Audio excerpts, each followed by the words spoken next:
Boys, gusto nyo ba ng tip kung paano gumawa ng floating katol tuwing baha? Ganito lang yon. Manood kayo. Subscribe me. Wow. Ganito lang yon. Kumuha ng isang posporo at katol.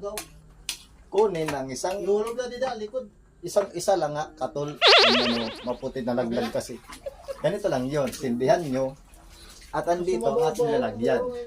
Ang lalagyan na to, ilagay nyo, itusok nyo ang katol at saka sindihan muna bago nyo ilagay. Yan. Kailangan hindi mabasa. Yan. Tika muna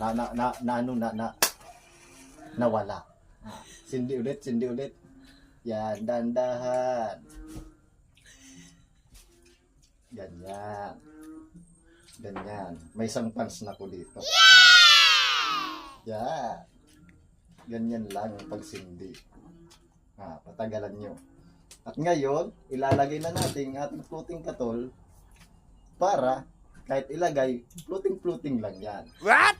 Kahit saan yan pumunta. Tika, nawawala yung apoy. Kumaya, sindi ulit tayo.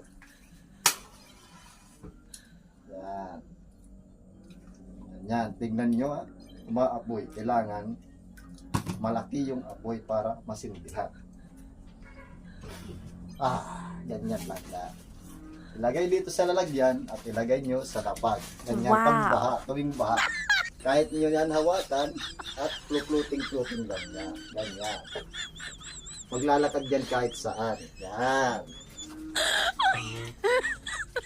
Yan, tinutulak-tulak niyo. Pabayaan niyo lang. Ganyan. Wow, kay gandang pagmasdan. Siya'y naglalakad ng kanya lang. Pag hindi na naglalakad, itulak niyo lang ganyan. Para kahit saan mawala yung lamok. O, diba?